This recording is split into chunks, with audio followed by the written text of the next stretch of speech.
கொள்கை வழி நடக்கக்கூடிய அரசியல்ல குடும்பத்துக்கு இடம் கிடையாது. இந்த பிரச்சனை குடும்பத்துல இருந்து அரசியலுக்கு விரிவடையுதுன்னா அந்த கட்சி கொள்கையும் கிடையாது, ஒரு கோட்பாடும் கிடையாது. அதெல்லாம் காத்துல பறந்துச்சு. ஒரு காலத்துல வேணா இருந்திருக்கலாம். இப்ப இருக்கிற சொத்தை எப்படி பங்கு போட்டுக்கிறதுன்றதுல பிரச்சனை. அதனாலதான் அன்பு மருமகளை தோக்கடிக்கணும்னு மாமனார் விரும்புறாரு. மாமனாருக்கு உடம்பு எப்படி போனாலும் பரவாயில்ல, நம்ம ஜெயிக்கணும்னு மருமக விரும்புறாங்க. மகன் தோக்கணும்னு அப்பா விரும்புறாரு. அப்பா சொல்ல கேட்க மாட்டேன்னு மகன் சொல்றாரு. அப்பா இல்லாத நேரமா அம்மாவை போய் பாக்குறாரு. இது எல்லாமே ரொம்ப ரொம்ப பிரச்சார காலத்தில் பார்த்தீங்கன்னா ஒரு வார்த்தை மோதல் ஸ்டாலின் விசஸ் எடப்பாடின்னு இல்லாமல் உதயநிதி ஸ்டாலின் விசஸ் எடப்பாடிங்கிறத எப்படி நம்ம புரிஞ்சுக்கலாம்? அது ரொம்ப தவறான முட்டாள்தனமான ஒரு ஸ்ட்ராட்டஜியை எடப்பாடி கையில் எடுத்திருக்காரு. இன்னைக்கு தினமலர்ல அழகாக எழுதியிருக்காங்க. எடப்பாடி செய்த பெரிய தவறு உதயநிதியை சண்டைக்கு வளைச்சது. கலைஞரும் ஜெயலலிதாவும் ஒருத்தர் தான் பேசிப்பாங்களே ஒழிய அதிமுக இருக்க மற்றவங்க யார் பேரையும் கலைஞர் சொல்ல மாட்டார். ஜெயலலிதா கலைஞரை கருணாநிதி மட்டும்தான் அட்டாக் பண்ணுவாங்களே தவிர ஸ்டாலினை கூட அவங்க தொட்டது கிடையாது. அது பெரிய தலைவர்களுக்கே ஒரு குணாம்சம் அது. ஏன்னா அவங்க யாரையாவது விமர்சனம் பண்ணாங்கன்னா அவங்களுக்கு இருக்கக்கூடிய புகழ் வெளிச்சம் அவங்களுக்கு கிடைச்சிடும். ஏங்க விஜய் ஸ்டாலின் தான் சொல்றாரு, உதயநிதியை சொல்ல மாட்டேன்றாரு. விஜயே உதயநிதி பேரை சொல்லணும் போது எடப்பாடி எதுக்கு சொல்றாரு? அரசியல் செய்ய தெரியல எடப்பாடிக்குன்ற இதுவும் ஒரு உதாரணம். அவர் பதில் சொல்லும் போது உதயநிதியோட கிராஃப் ஏறு. என்னுடைய கணிப்பு அவர் விஜய் ஃபேக்டரால பாதிக்கப்பட போறது அதிமுக தான், திமுக கிடையாது. அவர் திமுக ஓட்ட உடைச்சா கூட திமுகவோட core vote bank plus minorities அவங்க பக்கம் நிற்கிறாங்க, பிளஸ் சில ஜாதிகளோட ஓட்டு இருக்கு. அது திமுகவை கரை சத்துரு தான் எனக்கு தோணும். திமுகவுக்கு எதிரான ஓட்டு 3 உடையுது விஜய் ஃபேக்டரால. It's advantage DMK. இது வேற மாதிரி போய் ஏடிஎம்கேக்கு எதிராக ஓட்டு 3 உடையுது, ஏடிஎம்கே ஸ்வீப் பண்ணுவாங்க, இல்லை கம்ஃபர்டபுளா ஜெயிப்பாங்கன்னு சில நண்பர்கள் சொல்றாங்க. எனக்கு அதுல நம்பிக்கை இல்லை. எடப்பாடிக்கு அதுல நம்பிக்கை இல்லை. அவர் எல்லாரும் நீங்க யோசிச்சு பாருங்க, 3 தேர்தலில் தோத்த எடப்பாடி யாரையும் சேர்த்துக்க மாட்டேன், எல்லாரையும் வெளியில அனுப்பிட்டு இருக்காரு. ஆனா 3 தேர்தலில் தொடர்ந்து வெற்றி பெற்ற ஸ்டாலின் எல்லாரையும் அரவணைத்துக் கொள்கிறார். ஸ்டாலின் அவர் கூட ஒரு வார்த்தை சொன்னார், நான் திமுக தலைவர் ஆனதுக்கு அப்புறம் ஒரு தோல்வி கூட சந்திக்கல. ஆனா எடப்பாடி அவர்கள் அதிமுக ஒருங்கிணைப்பு ஆனதுக்கு அப்புறம் எல்லாமே தோல்வி தான் சொன்னார். அது கரெக்டான ஃபேக்ட் தான். சரியா தான் சொல்லியிருக்காரு. நான் திமுக தலைவரான பிறகு ஒரு தோல்வியை கூட நான் சந்திக்கல. ஆனா எடப்பாடி தலைவரான பிறகு ஒரு தேர்தலை கூட ஜெயிக்கலன்றாரு. Factually correct, 100% correct. ஸ்டாலின் சொன்னாலும் சொல்லாட்டியும் அதான் உண்மை. Stalin is correct.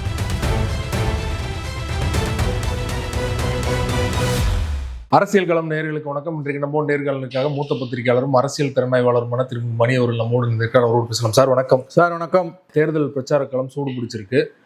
நேற்று சேலம் அருகே ராமதாஸ் அவர்கள் பிரச்சாரம் பண்ணும்போது பார்த்தீங்கன்னா, பிரச்சாரம் பண்ணி முடிச்சுட்டு மேடையிலேருந்து இறங்கும்போது மயங்கி விழுந்திருக்கார். இங்கே மருத்துவமனையில் அனுமதிக்கப்பட்டிருக்கார். அன்புமணி அவர்கள் இது தொடர்பாக பேசும்போது பார்த்தீங்கன்னா, அவர் ஏதாவது ஆச்சுன்னா கூட இருக்கலாம், எதுவும் விட மாட்டேன், சும்மா விட மாட்டேன்னு சொல்லியிருக்காரு. இந்த வயசுல ஏன் சார் ராமதாஸ் இவ்வளோ கஷ்டப்படுறாரு நினைக்கிறீங்க? பாலிடிக்ஸ்னு வந்துடுச்சு. அப்பா மகன் சண்டை தீர்க்க முடியாத அளவுக்கு போயிடுச்சு. யாரோ சமாதானம் பண்ணாங்க. கடைசியாக ஒரு நீதிபதி கூட நல்ல நோக்கத்தில் முயற்சி மேற்கொண்டார். அவங்களுக்குள்ள ஒத்துமை ஏற்படலை. அவருக்கு வயதாக்கி கொண்டிருக்கிறது. அவர் என்ன நடந்ததுன்னு தெரியாது. பூரண உடல்நலம் பெற்று அவர் ஆக்டிவ் பாலிடிக்ஸ்க்கு திரும்ப வேண்டும் என்று நாம் வாழ்த்துவோமாக.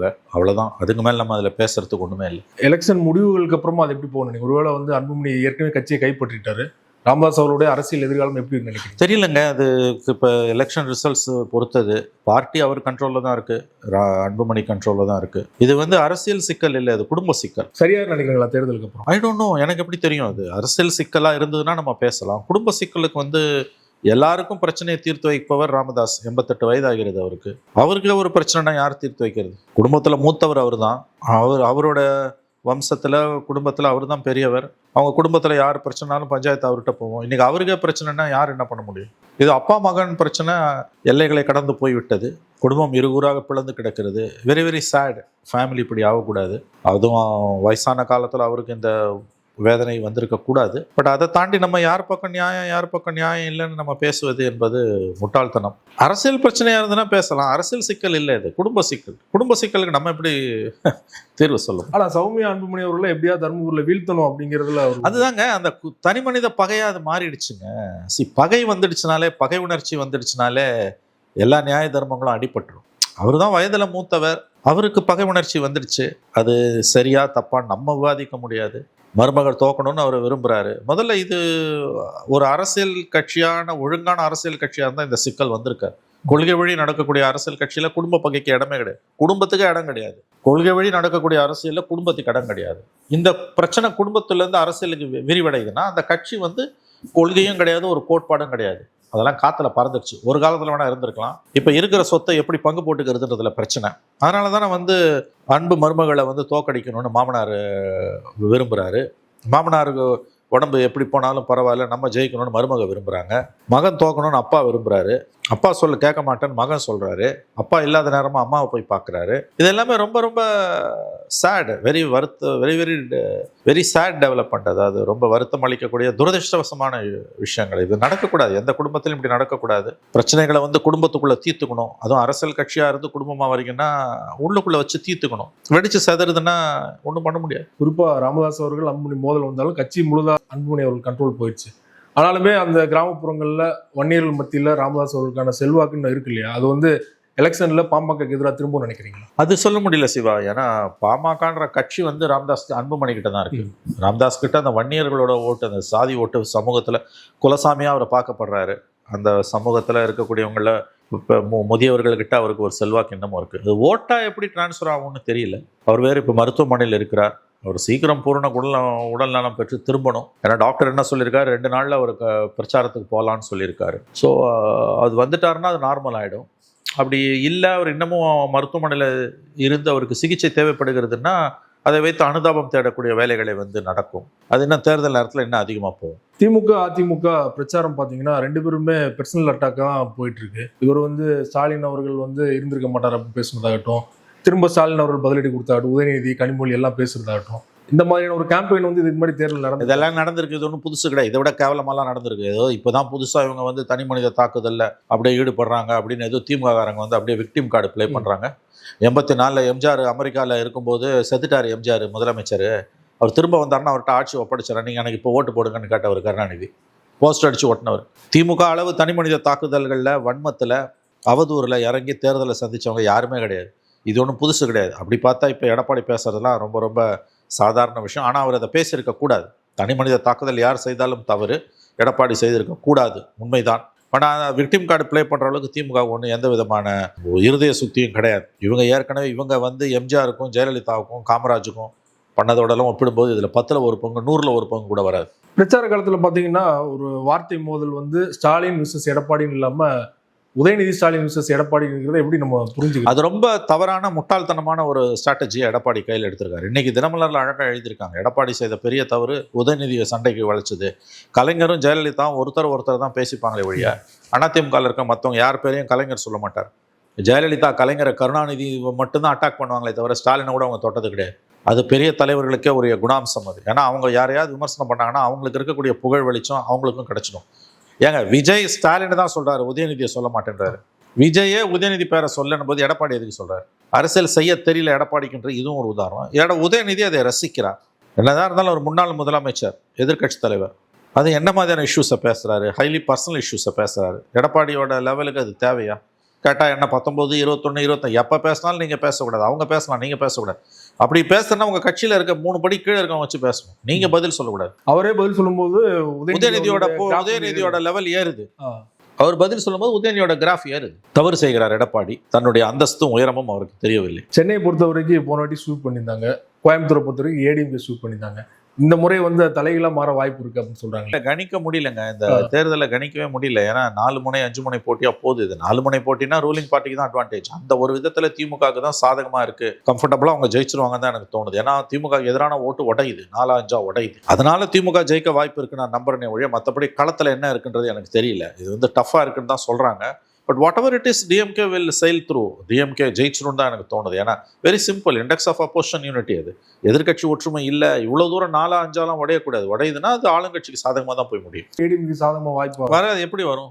திமுக எதிரான இப்போ ஒன்று தெரிஞ்சுக்கோங்க, பல அட்வான்டேஜஸ் டிஎம்கேக்கு இருக்குது.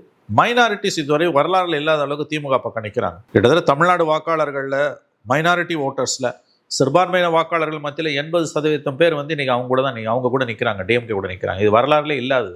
அது மொத்த வாக்காளர்களில் ஒரு 10% நீங்கள் வச்சுக்கோங்க. மிச்சம் இருக்கக்கூடிய ஒரு 25% அவங்க மேனேஜ் பண்ணிட்டாங்கனாலே போதும். அது பெண்கள் வாக்குகள், அவங்க கூட இருக்க ஜாதி கட்சிகள், இது எல்லாம் சேர்ந்தாங்கனாலே 35% ஈஸியாக கிராஸ் பண்ணுவாங்க. 35% கிராஸ் பண்ணுறாங்க, 35 வாங்குறாங்கன்னா அவங்களுக்கு எதிராக இருக்குது 3-4 உடையுது. அப்போ அது திமுக வெற்றியை வந்து தவிர்க்க முடியாது. அப்படிதான் எனக்கு தோணுது. பேரதிசயம் நிகழ்ந்தால் ஒழிய திமுகவுடைய கம்ஃபர்டபுள் வெற்றியை தடுக்க முடியாதுன்னு தான் எனக்கு தோணுது. தொங்கு சட்டசபை அமைய கூட வாய்ப்பு இல்லை. கடந்த காலங்களில் நான் சொல்லியிருக்கேன், இப்போ சொல்கிறேன் வாய்ப்பு இல்லை.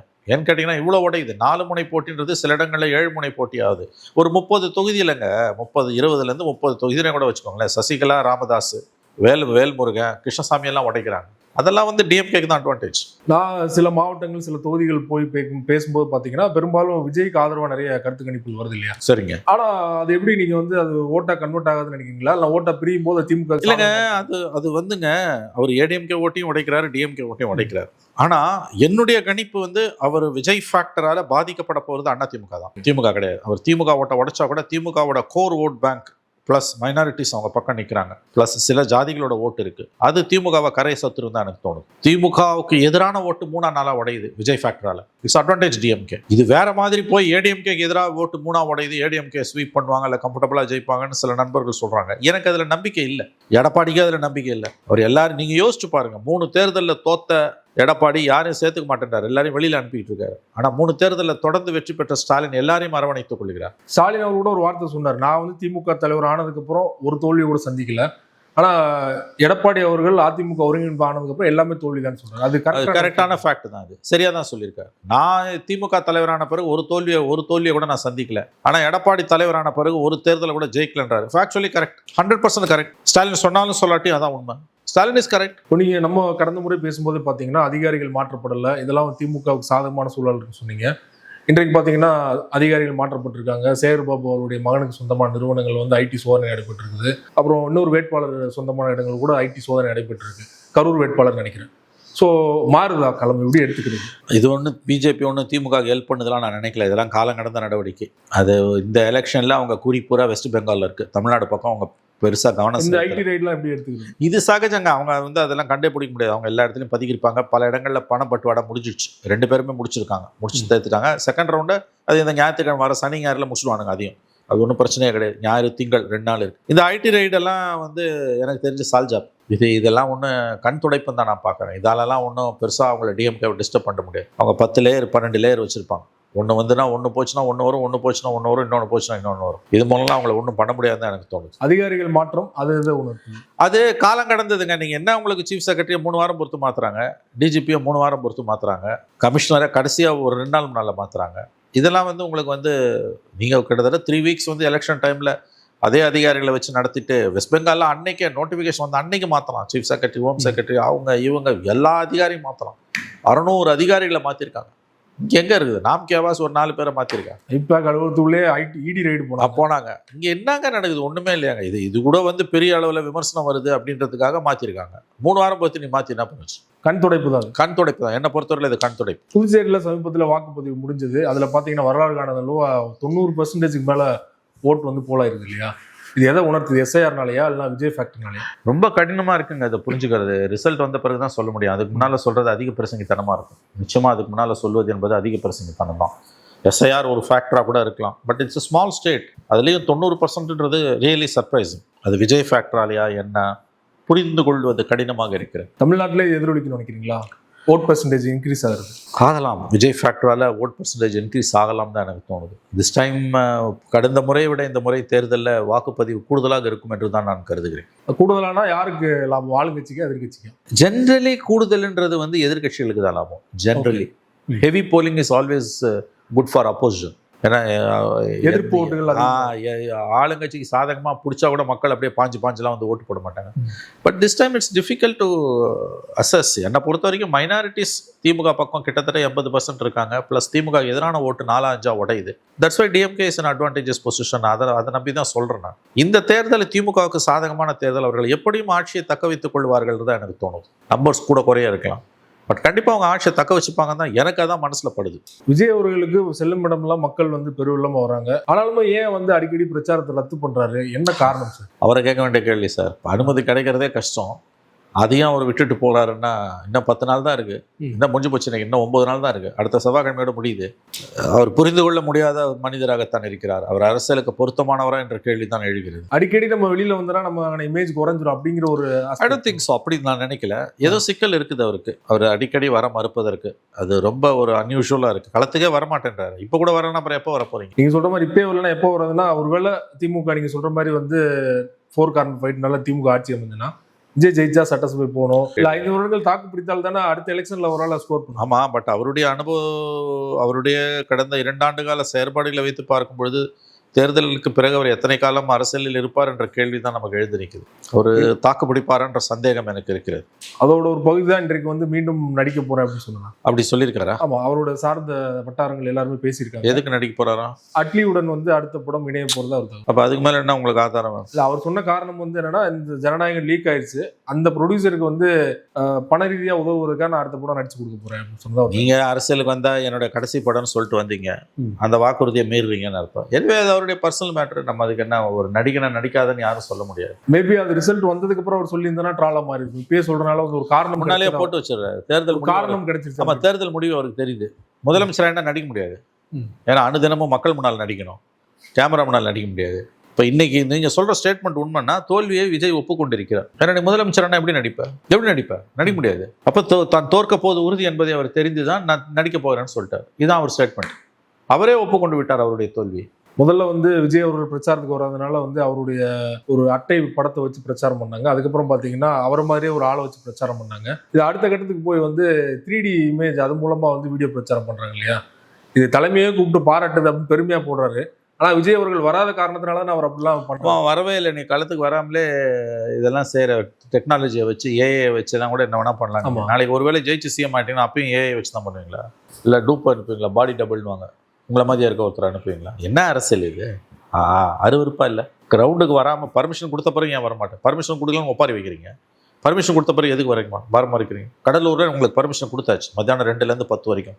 அடுத்த நாள் உதயநிதி கேட்குறாரு, இல்லை விஜய் கொடுத்ததால முடியாது, நீங்கள் இன்னொரு நாள் கேளுங்கன்றாங்க. அவங்க சரின்னு சொல்லிடுறாங்க. அன்றைக்கி நைட்டை இவரே கேன்சல் பண்ணிடுறாரு. அது உதயநிதிக்காவது கொடுத்து தொலைச்சிருக்கலாம், அவராது பிரச்சாரம் பண்ணியிருப்பார்ல. அப்போ நீங்கள் எவ்வளோதான் வாய்ப்புகளை கொடுத்தாலும் பயன்படுத்திக்க மறுக்கிறீங்க. இது எத்தனை நாளைக்கு வண்டி ஓடும்? கூட 3Dயை வச்சுக்கிறான், இதை இப்போ நான் மெழுகு பொம்மையை வச்சுக்கிறேன். இது ஒரு கட்சியா? இது என்னது? இது என்ன அரசியல் சொல்லுங்க? அனுமதி கொடுக்கலன்னு ஒப்பாரி வைக்கிறீங்க, கொடுத்தானா கொடுத்ததை கேன்சல் பண்ண. எல்லா தலைவர்களுக்கும் இன்னைக்கு பிரச்சாரம் எங்கன்னு ஒரு லிஸ்ட் வரும். அதில் அவர் பேர் மட்டும் இல்லை எல்லா தலைவர்களுக்கும் இன்னைக்கு பிரச்சாரம் எங்க? ஸ்டாலின் பிரச்சாரம், எடப்பாடி பிரச்சாரம், சீமான் பிரச்சாரம்னு வரும். இவருக்கு இன்னைக்கு பிரச்சாரம் ரத்து எங்கன்னு வருது ஒரு லிஸ்ட். இருக்கிறதே 10 நாளைக்குள்ள பிரச்சாரம் போற லிஸ்ட்டை கொடுப்பியா, பிரச்சாரம் ரத்து பண்ற லிஸ்ட்டை கொடுப்பியா? ஒரு நாள் வந்தா 3 நாள் ஆளை காணும். இது 2 விஷயம் சார். ஒண்ணு வந்து நம்ம பிரச்சாரம் போட்டனால ஜெயிச்சலாம் நினைக்கிறாரா, இல்லைன்னா இன்னொரு பக்கம் வந்து அந்த வேட்பாளர்களுக்கு அவர் போய் பிரச்சாரம் பண்ணாதான் நம்பிக்கை கிடைக்கும். அதை உடைக்கிறதுக்காக எப்படி எடுத்துக்கிறது? மொத்தத்துல இது விளங்காதுன்னு அவருக்கு தெரியுது. ஏங்க வேட்பாளரையா அறிமுகப்படுத்த மறுக்கிறாருங்க. இது என்னங்க பிரச்சாரம்? இது தான் தோன்றித்தனமா இல்லையா, ஆணவம் இல்லையா? மற்ற நேர பொதுக்கூட்டங்களுக்கும் தேர்தல் நேரத்துக்குமான என்னது? ஒரு ஏரியாவில் நீ பரப்புரைக்கு போறேன்னா சீமானு, எடப்பாடி, ஸ்டாலின் எல்லாரும் பாருங்க, அவங்க யார வேட்பாளர் அறிமுகப்படுத்துறாங்க, பக்கத்துல நிக்க வைக்கிறாங்கல்ல, இவர் தான் வேட்பாளர், இவர் ஓட்டு. அதுதானங்க முறை. நான் தான் 234 நிப்பேன் ஓட்டு. இது என்ன பேச்சு? காரைக்குடியில பாத்தீங்கன்னா வேட்பாளர் நிக்கலன்னு சொல்லிட்டு அவர் அதிகமா செலவு பண்றாரு. அவரே ஏறி குதிக்கிறாரு வேனுக்குள்ள. வேட்பாளர் பிரபுன்னு சொல்லி, டாக்டர் பிரபு வேன்ல அவரே ஏறி போய் விழுகிறாரு. இவரை ஏத்த மாட்டார், நம்மளா போய் விழுகலான்னு சொல்லிட்டு. என்னங்க இது? நீ அறிமுகப்படுத்தணும் இல்ல, ஃபார்மலா எங்க எத்தனை இடத்துல அறிமுகப்படுத்தினார்? அந்த குணமே இல்லையே. நீ என்ன தலைவன், என்ன கட்சி? அது எல்லா தலைவர்களும் எவ்வளோ பெரிய தலைவர்கள் ஆண்டாங்க தமிழ்நாட்டை. தேர்தல் பிரச்சாரத்தில் என்ன பண்ணுவாங்க? இவங்க தான் எங்கள் வேட்பாளர், இவங்களுக்கு ஓட்டு போடுங்கன்னு அவங்க பேரை சொல்லுவாங்க. அதுவே இல்லையேங்க. அப்போ நீ யாரை வேணா நிறுத்துவ, நான் ஓட்டு போடணுமா? அவன் யார் என்ன? அவன் முள்ள மாதிரி முடிச்சவைக்கு எடப்பாடி எடுத்துடுச்சவன், மர்டர் அக்யூஸ்டு, பாலியல் குற்றவாளி, போக்சோ கேஸில் குற்றவாளி, இவன் எல்லாருக்கும் சீட்டு கிடைக்குது. எல்லா கட்சியிலையும் கிடைக்குது. உங்கள் கட்சியிலையும் அந்த மாதிரி இருக்கான் சில பேர். அவன் யாருன்னு அவன் முகர கட்ட தெரியாமல் நான் எப்படி ஓட்டு போடுவேன்? நான் வந்து கட்சிக்கு தான் ஓட்டு போடுறேங்க, கேண்டிடேட் முக்கியம் இல்லைங்க, நான் ஒத்துக்கிறேங்க. ஆனால் கேண்டிடேட்டுக்குன்னு ஓரளவாவது ஒரு தகுதி இருக்கணும். கேண்டிடேட்டை பற்றின விவரமே இல்லாமல் எப்படிங்க ஓட்டு போட முடியும்? இன்னொரு விஷயம் தெரியுமா? அவருக்கு ஓட்டு போடுறேன்னு சொல்கிறவங்கள 90%, 10ல் 9 பேருக்கு அவங்க கேண்டிடேட் யாருன்னு அவங்க தொகுதியில் தெரியல. ஆமாம், அதை பற்றி அவங்களுக்கு கவலையும் இல்லை. அப்போ விஜய் விட ஆபத்தானவர்கள் அவரை ஆதரிப்பவர்கள். மக்கள் கருத்து கேட்கும்போது பார்த்தீங்கன்னா இந்த விஜய்க்கு தான் ஓட்டு போடுன்னு சொல்கிறாங்க. தொகுதியில் கேண்டிடேட் யாருன்னு கேட்டால் அவங்களுக்கு தெரியல, யாராக இருந்தாலும் போடு அப்படின்றாங்க. பார்த்தீங்களா, இது எவ்வளோ பெரிய ஆபத்து? ஏன்னா மன்னராட்சியா? கேண்டிடேட் யாருன்னு எனக்கு தெரியணுமேங்க, நான் ஓட்டு போடுறதுனால அவன் லட்சணம் எனக்கு தெரியணும் இல்லை. எனக்கு அதை பற்றி கவலையே இல்லை. அதுதான் நான் சொல்ல வரேன். விஜயை விட ஆபத்தானவர்கள் விஜய் ஆதரிப்பவர்கள். இதை வச்செல்லாம் ஒன்றும் ஜெயிக்க முடியாதுங்க, இதெல்லாம் கதைங்க. 234 தொகுதி வந்து 233 தொகுதியாக மாறிடுச்சு. ஆதவர்ஜனா கூட வெளிப்படையாக சொன்ன எடப்பாடி தொகுதியில் வந்து கருப்பாடு காசு வாங்கிட்டு பின் வாங்கிட்டார் அப்படின்னு. இது எப்படி சார் எடுத்துக்கிறது? எடப்பாடி அவர்களுக்கு தோல்வி பயத்தினால எப்படி எடுத்துக்கிட்டா? உண்மையா இருந்தா இது எப்படிங்க? இது வந்து யார், அவர் தான் காரணமா இல்லை அது என்ன ஏது? இது ஆதவர்ஜனா வைத்த குற்றச்சாட்டு. ஏன்னா சொல்றாருங்க, ஆதவ் சொல்றாரு, நம்ம எப்படிங்க இதுல காசு வாங்கிட்டு போனா, யார் காசு கொடுத்தாங்க எப்படிங்க தெரியாதுங்க நமக்கு. மொத்தத்தில் இது ரொம்ப அருவருப்பானது. எப்படி எனக்கு தெரிஞ்ச அது பெருசு இல்லைங்க. 233 தொகுதியிலையும் அவர் அவரால் ஒரு கேண்டிடேட்டை போட முடிஞ்சிருக்கு, அவங்க வேட்புமனு அக்செப்ட் ஆயிருக்கு, அதுவே சாதனை. நம்ம ஏற்கனவே பேசியிருக்கோம், 234 அவரோட கேண்டிடேச்சர் அக்செப்ட் ஆச்சுன்னா அது சாதனைன்னு. 233 சாதிச்சிட்டாங்க, ஒன்று தானே, அது பரவாயில்ல, இருந்துட்டு போட்டோம். 233 அட்லீஸ்ட் வந்து கேண்டிடேட்ஸ் யாருமே வித்ரா பண்ண முடியாமல் அல்லது கேண்டிடேட்ஸ் டிஸ்மிசல் ஆகாமல் போயிருக்கல. அந்த அளவில் விஜய் கட்சி தங்களை தாங்களே பாராட்டிக் கொள்ளலாம். இந்த 10 நாட்கள் தான் இருக்கு ஓட்டிங்க்கு. அவரை மாதிரியே வந்து எடப்பாடி மாதிரி வந்து அந்த தொகுதியை மாதிரி வந்து பல தொகுதிகளில் வந்து வேட்பாளர் பின்வாங்க வாய்ப்பு இருக்கு அப்படி சோசியல் மீடியா பேச ஆரம்பிச்சிட்டாங்க. உங்களுக்கெல்லாம் ஒரு அர்த்தமும் இல்லைங்க. வித்ராவல் டேட் எல்லாம் முடிஞ்சு போச்சுங்க. பிரச்சாரம் போகாம அது யார் என்ன பண்ண முடியும்? எல்லா தொகுதிக்குமே அவங்க போவாங்களான்னு யார் ஒத்து பார்த்துட்டு இருக்க முடியும்? இனிமேல் வித்ரா பண்றதுன்ற கான்செப்டே கிடையாதுங்க. ஏன்னா அந்த டேட் எல்லாம் ஓவர். அவங்ககிட்ட துட்டு வாங்கி அவன் பண்ண போறான் அப்படின்னா அது இன்னும் கட்சி எவ்வளவு அவலட்சணமா இருக்குன்னு அர்த்தம். ஏடிஎம்கே துட்டு கொடுக்குறானா, இல்லை திமுக துட்டு கொடுக்குறானா, இல்லை ரெண்டு பேர்ட்டையும் வாங்குறானுங்களா? இது தான் கட்சியாக நடத்தலைன்னா அதோட விளைவு தான் இதெல்லாம். அரசியல் இல்லை, அரசியல் சைபராக போகும்போது இவ்வளோ அபலங்களும் நடக்குது. இது வந்து உங்களுக்கு வந்து ஒரு தேர்தலை சந்தித்து முடித்து தேர்தல் முடிவுகளுக்கு பிறகு தான் அரசியல்னா என்னன்ற புரிதலே அவருக்கு வரும். இது எவ்வளவு சிக்கலான விஷயம், அதில் நம்ம கவனிக்க வேண்டிய விஷயங்கள் எவ்வளோ இருக்குது. இதுக்கு முன்னால் ஆண்டவங்க, இப்போ ஆண்டுகிட்டு இருக்கவங்க, அவங்கெல்லாம் சும்மா ஒன்று அந்த இடத்துக்கு வந்தில்லை, எவ்வளோ கஷ்டப்பட்டுருப்பாங்க அவங்க. இதை எந்த புரிதலும் இல்லாமல் எடுத்தம் கவுத்தன்னு பேசுறதோட விளைவு தான் இன்னைக்கு கட்சி இந்த லட்சணத்தில் இருக்கு. நான் ஸ்ட்ரைக்டாக போய் சிஎம் ஆயிடுவேன்றது. நீங்க சொல்ற மாதிரி தேர்தல் அவர் புரிதல் இல்லாமல் வந்துட்டார், தேர்தலுக்கு பின்னாடி வந்து அவர் பின்வாங்கினா அவருக்கு எந்த இழப்பு ஏற்பட போகுது. ஆனால் இத்தனை லட்சம் ரசிகர்கள் வந்து அவரால் ஒரு மாறுதல் ஏற்படும் நினைக்கிறாங்க இல்லையா? புதுசாக யாரும் வந்து நம்ப தயாராக மாட்டாங்க. அது அவங்க தலையெழுத்து. உங்களை யார் நம்ப சொன்னா? ஒரு மாற்றத்தை கொண்டு வருவார் உங்களை யாருங்க நம்ப சொன்னா? நம்பினா அது உன் தலையெழுத்து, உனக்கு புத்தி இல்லைன்னு அர்த்தம். அவர் பேசுவாருங்க, கடந்த கால வரலாறு என்னங்க, அவர் ஒரு சினிமாக்காரர், அவ்வளவுதான். அவர் ஒரு சினிமா நடிகர், உச்சபட்ச நட்சத்திரம், இந்தியாவிலே நம்பர் 1 பணம் வாங்குறதுல. அதை தாண்டி சமூகத்துக்கு அவருடைய பங்களிப்பு என்னங்க? ஏதோ 10ஆம் கிளாஸ் 12ஆம் கிளாஸ் பசங்க பாஸ் பண்ணால் புக்கு கொடுக்குறது, நோட்டு புக் கொடுக்குறது, பல்பம் கொடுக்குறது, இதுதானே உன் சாதனை, வேற என்ன சாதனை? இன்னைக்கு அவர் அரசியல் கட்சி தலைவராக நடந்துக்கிற முறையை வச்சு நீங்கள் பாருங்கள். அவருக்கு மக்கள் செல்வாக்கு இருக்குது, நான் மறுக்கல. அதில் எவ்வளோ % ஓட்டாக மாறும் எனக்கு தெரியாது. அதில் வர கூட்டத்தில் ஒரு 60% ஓட்டாக மாறினா கூட பாதிப்பு இருக்கு. அது திமுக அண்ணா திமுக தான் நம்மளால முடிவு பண்ண முடியல. களத்தில் நம்ம கேட்கும் மக்களே சொல்றாங்கன்னா, போன தேர்தலில் இது வரைக்கும் நாம் தமிழருக்கு போட்டேன், அவரால் மாற்றத்தை கொண்டு வர முடியல, விஜய் அந்த மாற்றத்தை கொண்டு வர நம்புறாங்க அவ்வளவு பேர் மக்கள். அது ஒரு எலெக்ஷனுக்கு அப்புறம் அந்த நம்பிக்கை போயிடும். இப்போ நாம் தமிழருக்கு ஒரு தடவை போட்டு நம்பிக்கை போச்சுல, அந்த மாதிரி வந்து ஒரு தேர்தலுக்கு பிறகு விஜய் மேல இருக்க நம்பிக்கை போயிடும். ஆனால் அந்த ஒரு தேர்தலில் அவர் உடைக்கிற ஓட்டால பாதிப்பு யாருக்கு? திமுக அண்ணா திமுகன்றது தான் $1 மில்லியன் கொஸ்டின். அதுதான் நம்மளால புரிஞ்சுக்க முடியல. அவருக்கு ஒரு பெரிய செல்வாக்கு இருக்கிறது. போகும் இடமெல்லாம் அவருக்கு வரக்கூடிய கூட்டம் என்பது நாம் ஒதுக்கி தள்ள முடியாத ஒரு கூட்டம் தான். அது ஓட்டா மாறாதுன்னு சொல்றது நம்மளே ஏமாத்திக்கிறது. ஆனால் அப்படி ஓட்டா மாறுறது வந்து யாருக்கு பாதிப்பை ஏற்படுத்துன்றதான் கொஸ்டினை ஒழிய அவர் ஆட்சியை பிடிப்பாருன்றதுக்கு வாய்ப்பே கிடையாது. தேர்தலுக்கு பிறகு அவர் என்ன பண்ணுவார் ஏதுன்னு அதெல்லாம் இப்பயே நம்ம இப்பயே அவர் என்ன பண்ணுவார்னு தெரியல. தேர்தலுக்கு பிறகு என்ன பண்ணுவார் எப்படி சொல்லுவோம்? நாளைக்கு பிரச்சாரத்துக்கு எல்லா தலைவர்களும் ஓடிக்கிட்டு இருக்காங்க, காலையிலேருந்து ராத்திரி வரைக்கும். ஆங்கிலத்தில் சொல்கிறான், தேர் ரேசிங் அகேன்ஸ்ட் டைம். உட்கார இடம் இல்லாமல் எல்லா தலைவர்களும் ஓடிக்கிட்டு இருக்காங்க. இவர் பிரச்சாரத்தை ரத்து பண்ணிட்டு, அதான் சொன்ன எல்லா தலைவர்களுக்கும் இன்றைய பிரச்சார நிகழ்ச்சி நிரல் போட்டால் இன்றைய ரத்து நிகழ்ச்சி நிரல் விஜய்க்கு போட வேண்டியிருக்கு. எல்லாமே தலைகீழ இருக்குது. மக்கள் ஆதரவு இருக்குது, நான் மறுக்கல. அது ஓட்டா எப்படி மாறும்? அப்படி மாறலைன்னா பாதிப்பு யாருக்கு? அதுதான் நம்மளால புரிஞ்சுக்க முடியல, யாராலையுமே புரிஞ்சுக்க முடியல. 2026 தேர்தல் அரசியல் களம் தொடர்பாக பல விஷயங்கள் பார்த்து முடியும். மிக்க நன்றி. நன்றி சிவா, நன்றி.